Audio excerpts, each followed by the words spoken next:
and it's a popular all-rounder because of its particular starch to water concentration.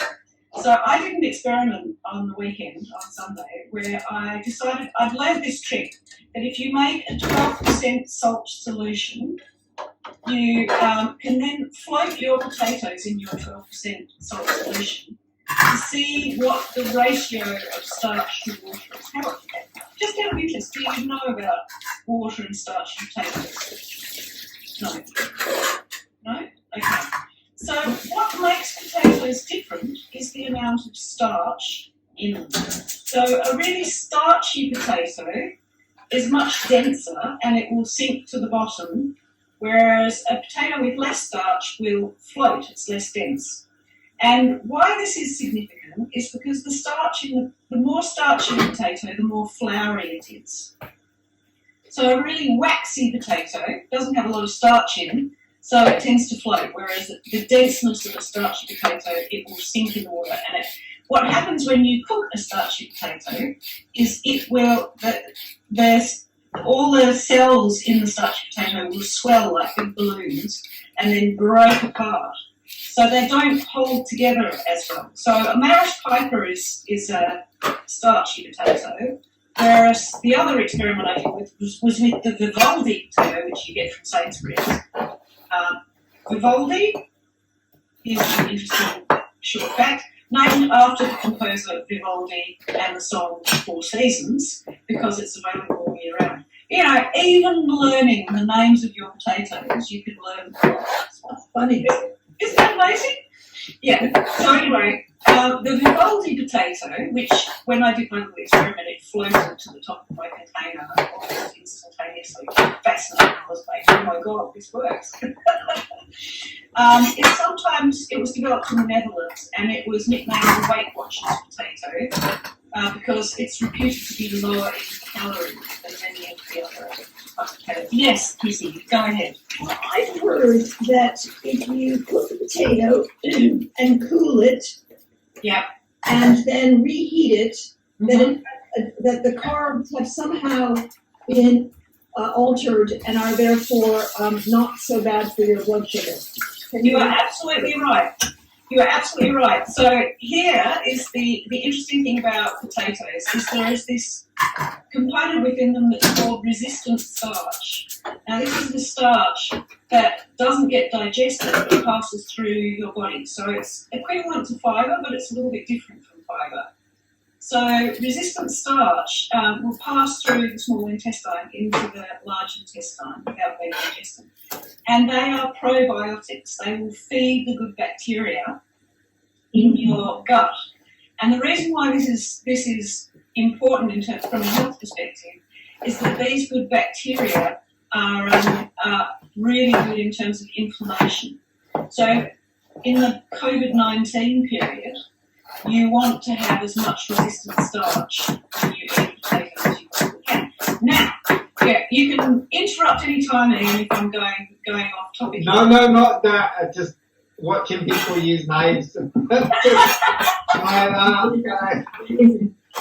so the resistant starch story is that if you cool a potato down, it seems to change the starch structure and you have more resistant starch in a cold potato than you do in a hot potato. But, fascinatingly, the research also shows that if you cool down your potatoes and then heat them back up again, it's still better than eating a hot potato. Now, does this work for floury potatoes as well as the new potatoes? Yeah. So this is something that should be really important for long COVID people because they need to reduce their inflammation, and that means reducing their carbs. Yeah. I'll ask about floury potatoes actually, because I've always thought when people talked about floury potatoes, they meant the starchy ones. And that's right. Is that what it means? Because when I eat now sliced potatoes, I've always thought they don't taste as floury to me, so I always thought that was because they were the waxier ones, and but it sounds like they're not, are they? It's just... They're actually slightly in the middle. So when I did my experiment, I used the Marish Pipers, and I also used, what was the other one? One that's called a jelly potato. which is it's higher starch potato, particularly good for mashing. I can talk about the difference. Actually, there's a difference with mashing as well. So yeah, people in Britain in particular and Ireland, we were having a joke about this when we were You have to tell it. You kind of had to be there, but it's very good. It was funny. It was pretty fun. Yeah, so we were talking about that floury potatoes are more popular in some cultures than others. So the French love a good waxy potato. But Rowena was saying that in Ireland it's very hard to get a waxy potato. Is that right, Rowena? Yeah, we're not big fans of the waxy potatoes. Yeah, so I said, it came straight out of my mouth. I said, Rowena's an anti-waxer. Oh, how we laughed. Sorry. Very good. It was very good.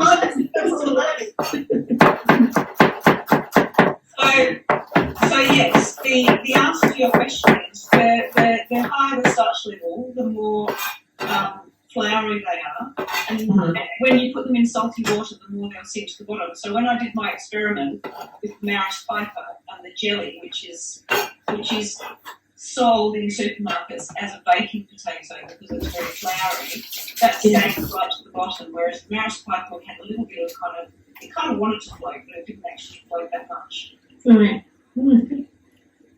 So, Right. With that in mind, Deka, and I'll just interrupt you for a second, what we can do is actually complete one dish pretty quickly, and that's the simplicity of we'll start with breakfast. I would always say to people, I don't know how many of you have looked in your cupboards and witnessed that very sad sight of the lonely potato or two.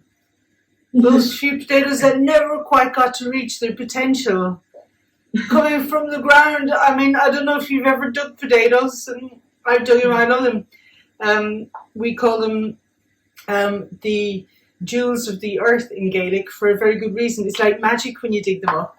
And then it's the exact opposite of that when you see a potato growing little tentacles in the back of your cupboard because it never made it to the pan. Every time a potato is thrown in the bin, an Irish fairy cries. So, it's something like that. Can I just comment? I'm fascinated by the way you say potato, because my mother was Irish, of Irish extraction, although she was born in America. She always said potato, just like you say it. It's potato. And so I'm thinking to myself, I feel validated. Yes. Now I knew where all that came from. And the same as butter. No, she didn't do that, but she did say potato. I left Ireland, and not only could I no longer use Irish Sign Language, the Gaelic language, but I also developed a speech impediment. This in Ireland is called garlic. It's garlic. Over here, I have to dislocate my jaw to pronounce what you want to call that. So, I'm not doing that. Okay, so we're going to make potato cakes. So, anyway, back to the story about the potatoes left in the back of the oven. Don't leave your potatoes in the back of the cupboard. What you can do, these potatoes have both now come to the boil, so you want to just poach them from now on. You don't want to boil them. If you've got 2 or 3 potatoes left, always cook them up if you're making some mash, because the next day you can have this for breakfast, and it's dead simple. I used to add loads more stuff to my potato cakes, but I've pared it all back. I've made it more easy. So basically all you want to do is crack an egg into your bowl, add a little bit of salt. I kind of always go for Malden sea salt because it's nice to crunch in your hands and it's really tasty. And a little bit of flour, not loads. Mess that around a little bit. You'd only be messing around with loads of milk and stuff like that. Whack that in. I normally add things like thyme, lemon juice and things like that to my mashed potato, because once I discovered you could like put olive oil and mash in potatoes, that was it really. I was like, I'm done. So the thing about these, I know that some people, they'll want to put some weight on, other people will need to lose some weight, some people will be like careful about the amount of carbs they're having. So with this, you don't need to add loads of loads of flour, and you don't need to add loads of butter or oil either. You can kind of keep it quite simple, but if you cook the potato right in the first place, you've got a really good base. So with this, just get that nice texture. You can add another little bit of flour. And again, if you're being a bit more careful, you don't need to cook it in butter, even though that's delicious. You can cook it in flour, which is quite nice. You can do these in the oven as well, but I find over the pan they just get a better seal. So heat the pan, nice and hot. Never put anything in a cold pan. Never. Not oil, It's a not... simple trick, isn't it? But Yeah. I didn't learn that until so late in my life. I can't believe that we aren't taught to heat a pan up before you put something in it. Yeah, it's a funny one. And then people complain about their pancakes sticking for the first time all the time. It's like, So it's a is symptom. this what you'd call a potato farl? Oh, That's disputed. Yes. And for water. You're going into deep politics there now, Chris. Jesus, like easy. Yeah. Right. Okay, I don't know anything about that because I've just seen them in the grocery store. I used to like to eat them. Exactly. In the grocery store. So we're going to stick to just the simple cake, which, you know, is a nice leftover. The farl goes more into bread, I would say, and there'll be a lot more flour in there. It's also More got flour in it, I think. yeah, and they stick to a particular shape. So I'm gonna little bit of flour in there, and I'm not particular about the shape of anything. So I'm just gonna pop them in. Never seen anything fried in flour. That's amazing. Did you fry that in flour? Yeah. Yeah, it gives it a much lighter finish. If you put oil on mashed potato, the potato just soaks it up. And if it's not a great potato to start with, which is always a travesty, it can get really wet and slimy, and it's just not good to eat. It's just not a nice experience. So to avoid that at all costs, I would just do them with flour. You want to do them in a good non-stick pan and then just move them around. And when you move them around a bit, they kind of flatten out a bit, but they'll also like develop their own little special shapes, which is So nice. you don't squish them down with your No, just let them do their thing. Kind of keep it simple.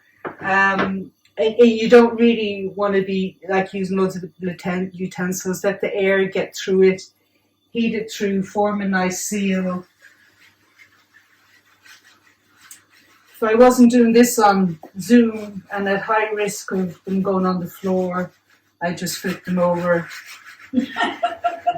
But mind you, there will be so much potato to be eaten after this evening, we won't care if there's more potato cakes on the floor. But getting back to my that. grandfather's favourite story, I have to tell this, was that he went to the House of Lords for dinner once because he was the managing director of ICI in Dublin when he was younger, and he went to the House of Lords and they had dinner there, and one of the chefs there flipped a pancake so high that it hit the roof, and part of the roof came back down onto his plate. Excellent. And he was kind of like, am I supposed to laugh at this point? And he started laughing, he was crying, he was laughing so much, and nobody in the room pretended to notice what he just Yeah. No one saw that. Yeah, that's the correct response. Right to I'm know. going to tidy up my dishes, but I'm going to leave you on. You won't be able to see me. I'll be Okay. out of camera, but I'll be listening. Good. Great. I was just thinking, Jacob, talking about the oil and the flour of potato. When we did all that mashed potato in the food play, it was really hard when we did sort of a slightly higher percentage of oil with it. It did sort of sit on the surface, didn't it? And it was actually quite difficult to get it to sort of stay in the actual potato, wasn't it? I think that's what put some people off it a little bit, because they said it was kind of, it was great to help swallow it, but it was just a bit slippery, wasn't it, in terms of the mouthfeel. Yeah, I was thinking that too, which is when Rowena was cooking it. Ian, for your interest, we did a workshop with Sjogren's syndrome. And we did lots of different potatoes with different levels of fat in it to see how they felt about the different levels of fat. And it was difficult because if you replace butter with olive oil, there are two things that happen. One is that the oil kind of doesn't mix in as well. But the second thing is that not everybody likes the taste of olive oil. It's not appropriate for everybody. Absolutely not. I mean, you can use different oils as well. So you can try things like truffle oil and rapeseed oil and things like that. So it doesn't have to be, you can even make like a basil oil or dill oil or something like that as well that you can mix through it using vegetable oil. Right. But what you were saying there about it not going in, you really need to beat it. So you actually need to beat it into the potatoes so that you're actually opening up the starch molecules so that it can suck up the oil. So you really have to beat it. Whereas with butter, because it's solid, it will surround the potato rather than try and separate away from it. So if you beat the living Jesus out of it, as they say. and in fact, one of the things that I was going to say was if you are making a mash out of a waxy potato, well, look at that. Sorry. Okay, these are now done. Amazing. It's done. I'll stop for a second and then I'll come back to the waxy potatoes. I'm looking at what you've just done. Oh, that's amazing. A little bit of thyme on there, and then a little bit of lemon juice. Now, what I would do, depending on how I'm feeling nausea-wise, I would sometimes have these with like a little bit of butter. You like cut them in half, and then like go inside there. Oh Jesus! Oh, like that's so good. Oh. You just eat them straight from the pan more or less, don't you? Don't hang around. Yeah, look, there you go. So like super buttery gorgeousness. But if you're feeling a bit more on the nausea side, I would just have them without, or maybe with a little bit of oil. But yeah, there we go. Fantastic. Stephanie, would you like some potato cakes? Beautiful.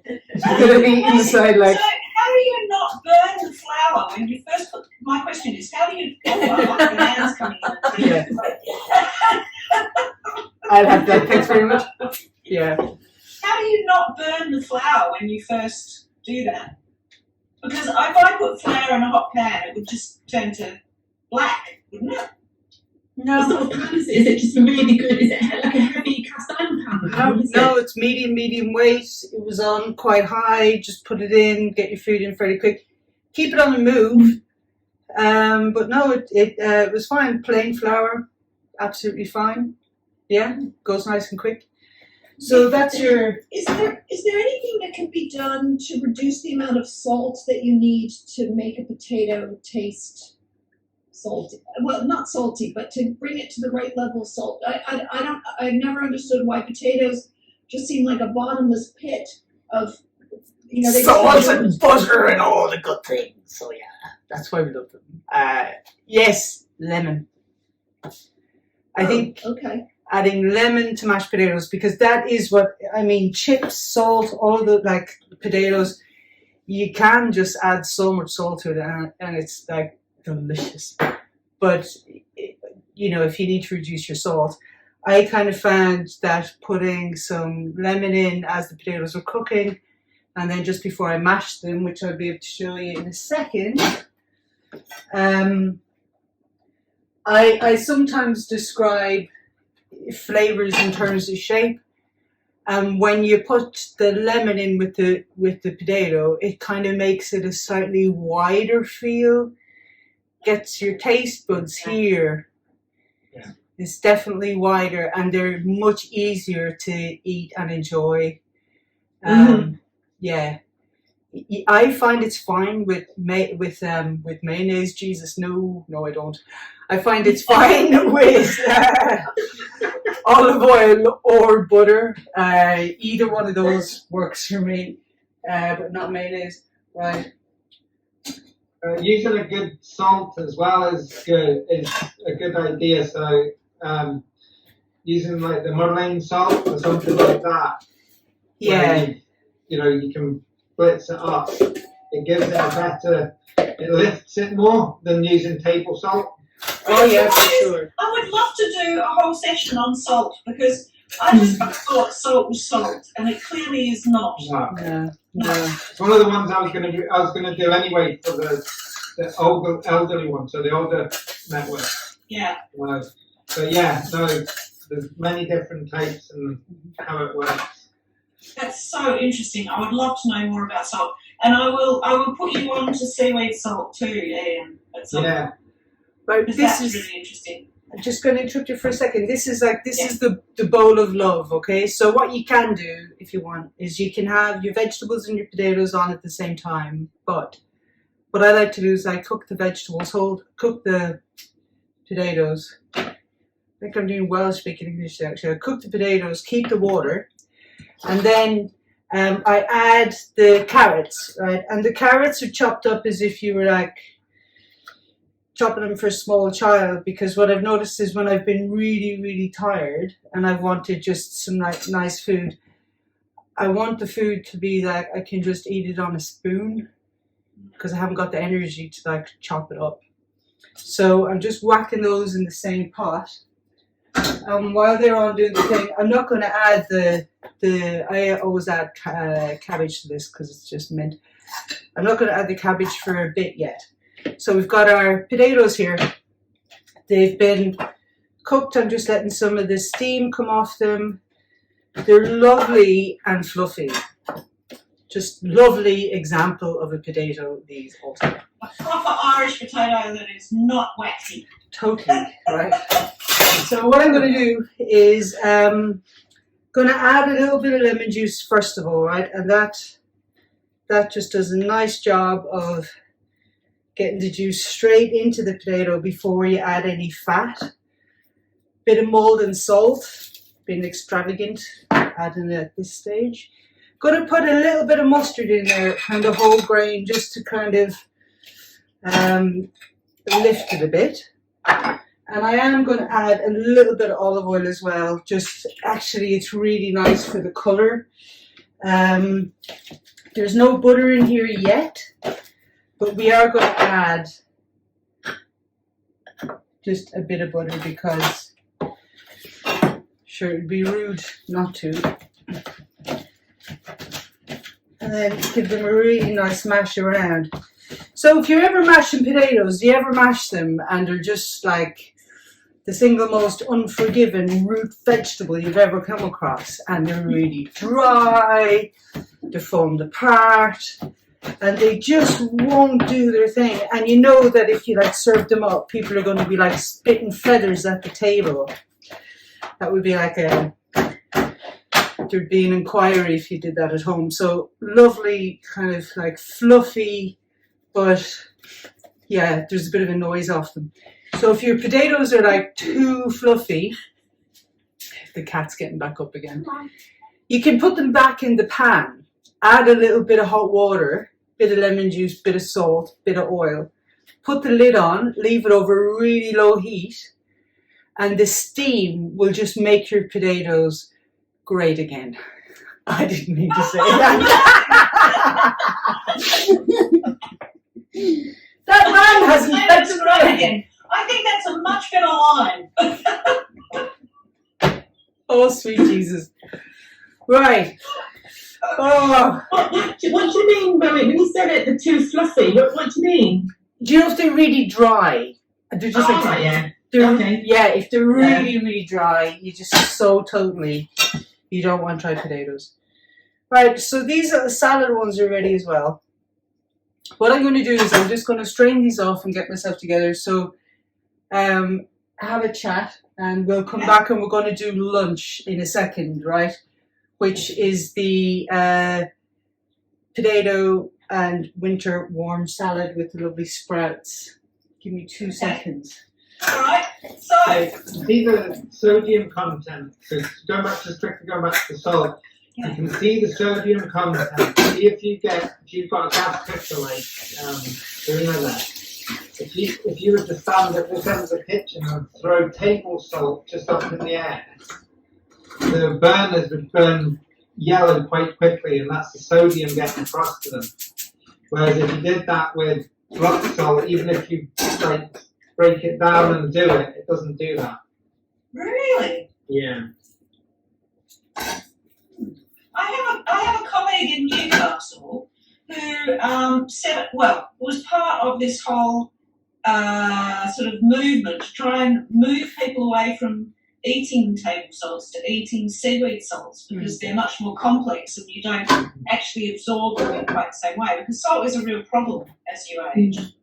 Yeah. You eat too much salt. So you can still get the saltiness from the seaweed salt without getting the negative benefits. But I've never thrown seaweed salt at a cooker to see what happens. You don't throw it out the cooker, you would stand sort of this side. You'd stand sort of this side of the table from like our side of the table in Marina's kitchen and just throw it up in the air.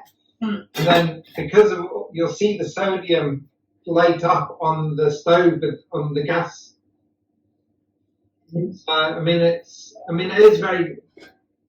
Salt is very taste tolerant, and this is the thing that people don't realise. So unless I'm cooking a proper dinner, I don't tend to use salt a lot anymore. Yeah, but your preferences for salt will also shift depending on how much you put in. So you can reduce somebody's salt Absolutely. That's what I talk about when I do the training is, you can reduce the salt and for the first few days it will taste not as good. and then your body gets used to it. It's the same with sugar. Yeah. Sugar's a classic, isn't it? Yeah.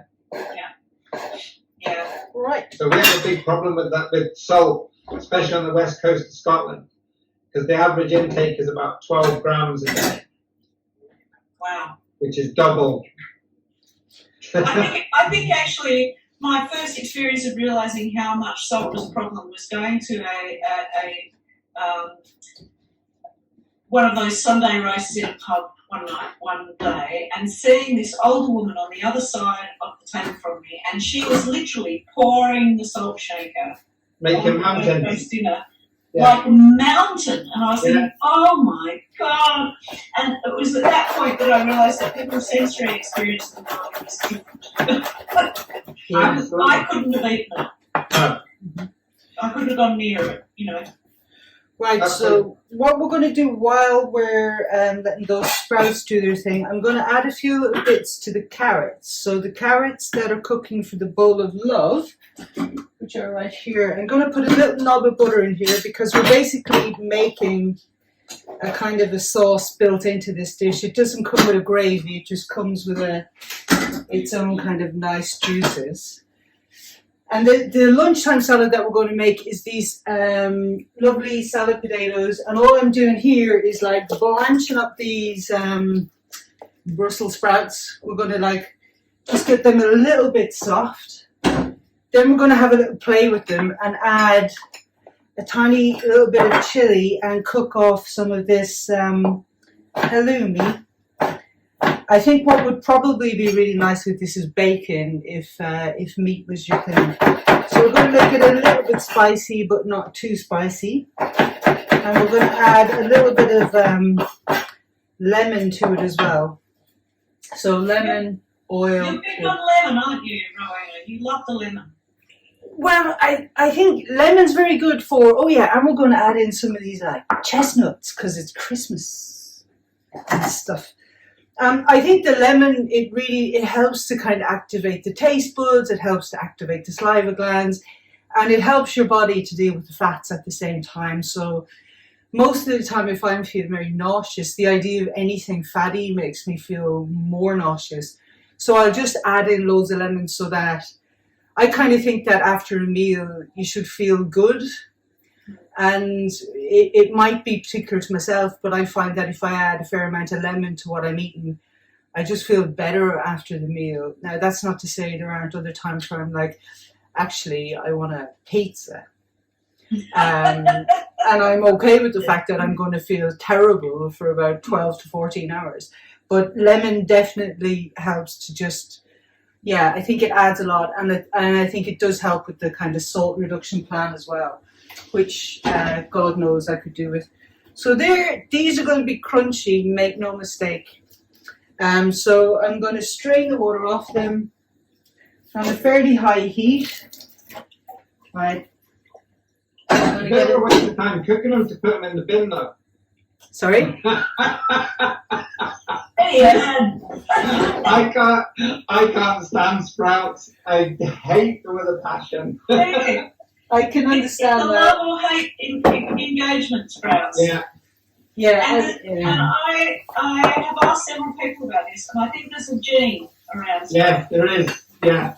So you have the wrong gene for sprouts.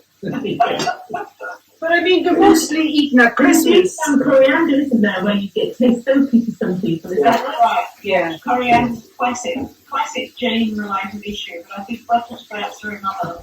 Yeah. Like, people eat them at Christmas most of the time, and you get some people like they put their sprouts on in November just so that they're like, That's what they do in care homes every year. yeah. Are the sprouts on? Jesus Christ, Johnny, it's October, and the potatoes aren't on. So there you go. So we're going to let that get nice and hot. Yeah, I worked in a care home, and I was going, you cannot describe that as food. European Union would have something to say about that. Yeah, absolutely. So wrong. Anything where I do want to do it. Yeah, it's a hard line to tell. Okay, so now we're going to add our potatoes to this. And they've cooled down a bit, so again you get that same thing where your potatoes cool down, so they start doing its thing. Add them in there. Going to put a little bit of this carrot in here for colour. Sure, it's like Christmas on a plate. Now, what I might be tempted to do as well is add a little bit of cider vinegar to that, just for a little bit of a kick. Just a tiny bit though. Nothing silly. Okay. So there you go. It's like very colourful. It's going to be really nice and crunchy, super tasty. I'm going to let that do its thing for a little bit longer. And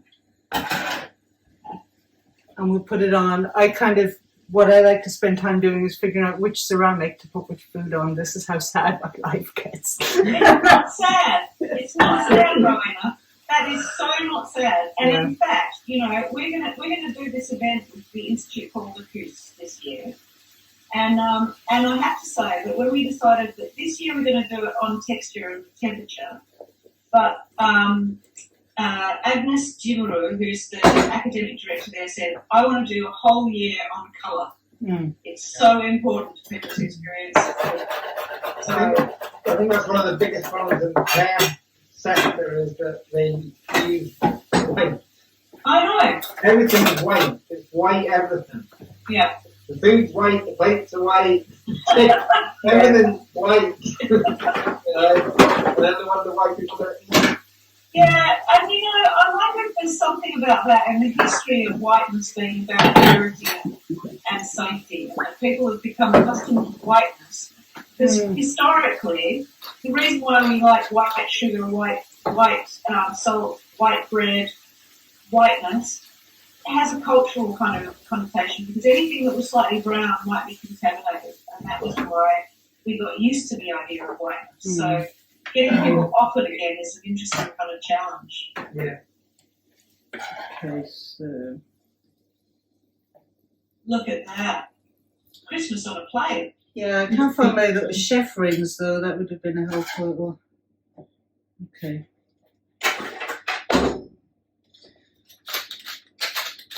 Stephanie, your second course is here. Excellent, excellent. She said, dinner's ready. Okay. I'm waiting for the hands to come in. I love the hands. Is that tomatoes? Yes, a couple of tomatoes in there. What I need to do actually, because I want to add this to my little ingredient thing from today, is take a photo. Can you pass me my camera? This is the only one I didn't. Great, great. So again, if it stood up a little bit more, it would be good. But it's kind of lots of nice textures and flavors and all the things going on. So we'll take it. And I think that's part of creating a good meal, isn't it? Is about having different textures on the same plate rather than just so often. And I think this is a big problem in dysphagia kind of work, is that everything's the same texture. Exactly. But that makes all the difference. Having multiple textures. That looked lovely, by the way, Marina. Yeah. Not that I would eat it because it's got the Brussels sprouts in it, but it does look I could cook it and serve it. But I could make you a sprout-free version, which I'm sure.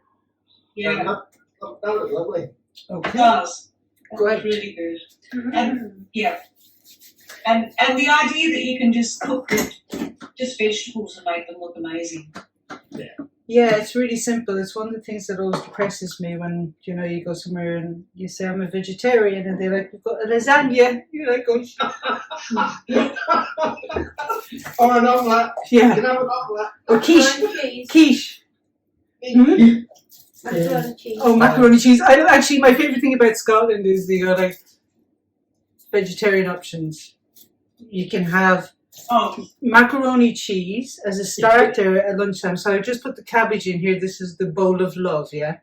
So I'm going to put the cabbage and then the rest of these vegetables, the carrots. Now, what I did the other day when I made one of these, just a word to the wise, I put parsnip in, roast parsnip. Not a good idea, too sweet. I also used some of those like really coloured carrots. And the dye came out, and the dye went into the potato. Again, not a good idea. So, yeah, anything that's going to leak into your spud. And the red cabbage doesn't? I'm not even going to think about putting the red cabbage in there, Jacob. Yeah. We're going to keep that for the salad, to be fair. Okay. You could use purple potatoes. Yeah, I find they're not comforting enough. I think for this dish, the colour's too rough. But I'm in this place in Scotland, and we're staying there for 3 days. And the lunchtime menu was macaroni cheese, right?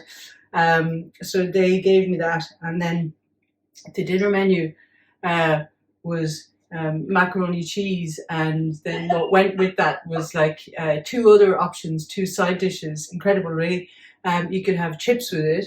And then just to mash things up a bit, to shake it up, you could have garlic bread. Yeah.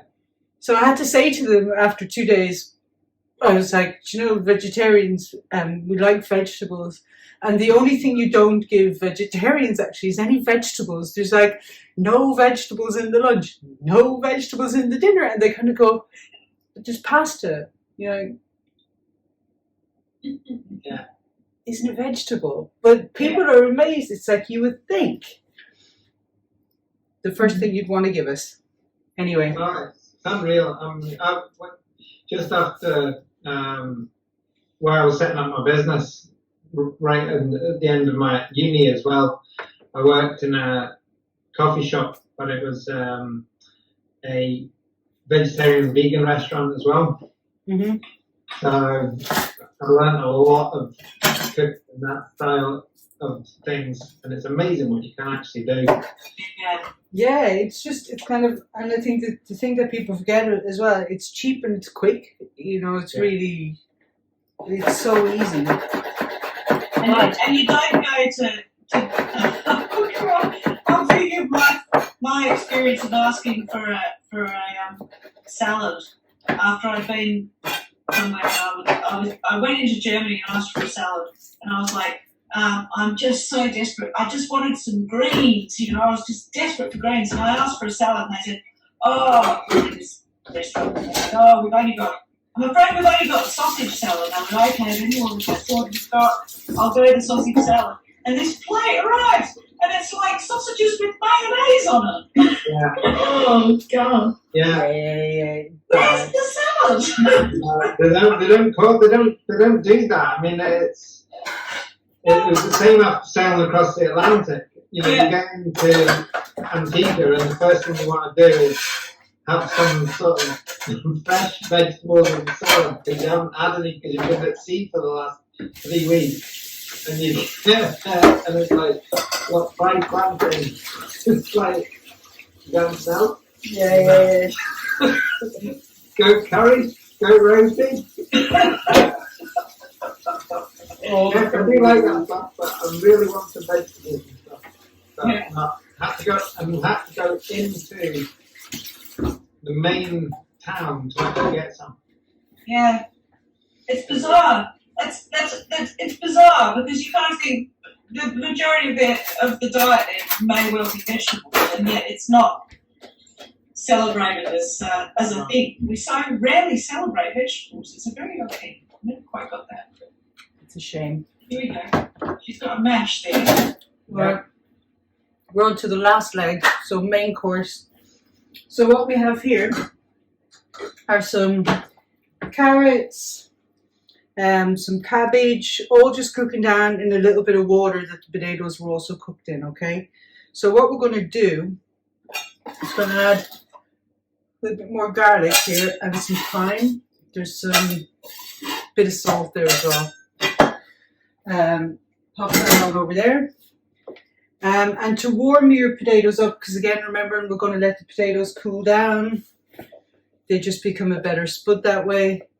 You're going to take whatever portion of potato you like. And again, this is sort of the thing that I would always say to people who talk about convenience food is like, that's a really short-term way to look at food. The most convenient food is the food that's made exactly the way you like it. And that's what makes cooking, you know, your own, the very best. It's like, never let Dolmio tell you that that shiny stuff in a jar is how you should eat pasta sauce. So, because it's a lie. So really what you want, you can just decide how much mash you want to put in depending on the sort of day you have or what you need for your own kind of well-being. So stick your mash in on the top. And, you know, if this is last night's mash, which is the kind of ideal way to do this, take it out of the fridge for a while so it's at room temperature. You really want to try and cook things at room temperature. Stick it in your pot. Just pop your lid on it. And again, this is like, I haven't had a microwave since the 90s. So it's like, I know my granny gave it to me. She insisted. She was like not going to pay the midman to take it away. So when she insisted I had it, she was cute, was granny. So yeah, it was this big, horrible monstrosity. And I just hated what it did when you heated food up. It just tasted so bad.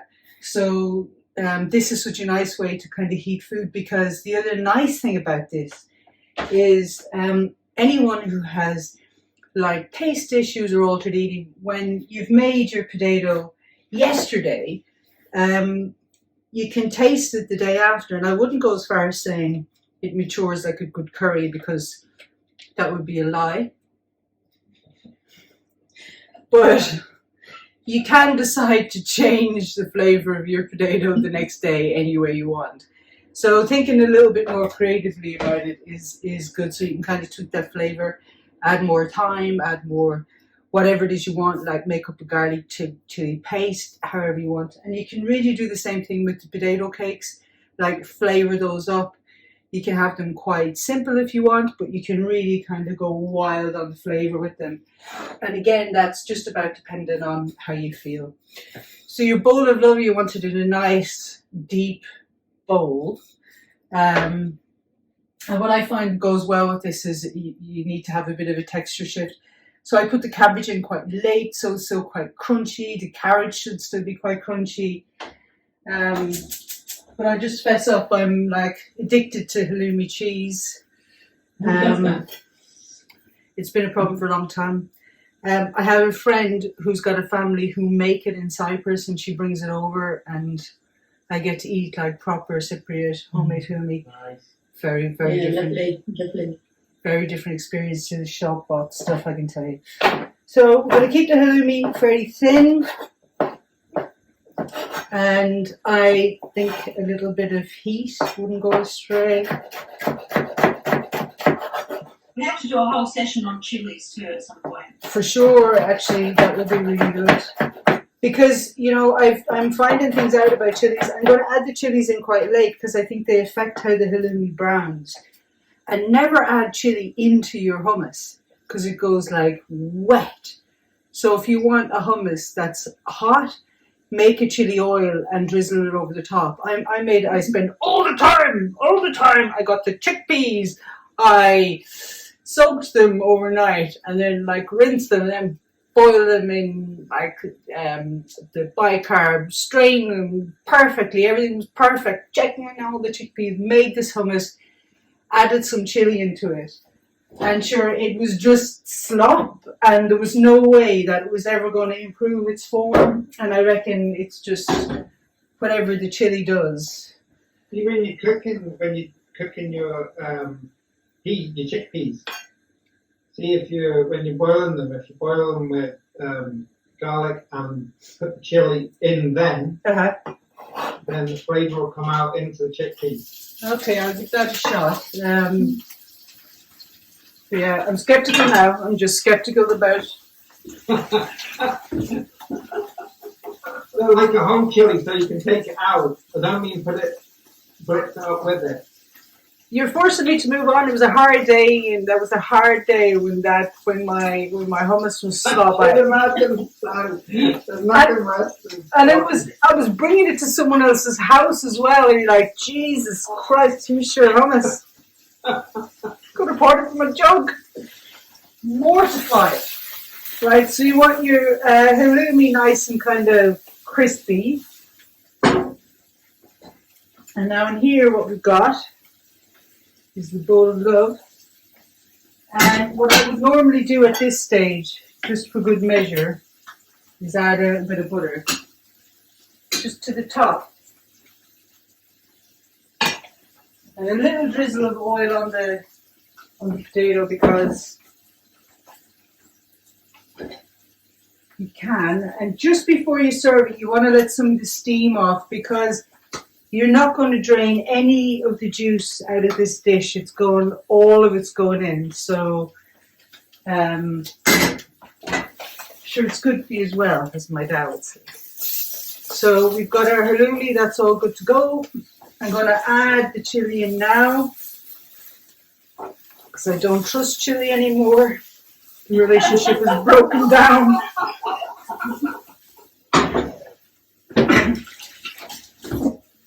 Okay, right. Now we're going to serve this.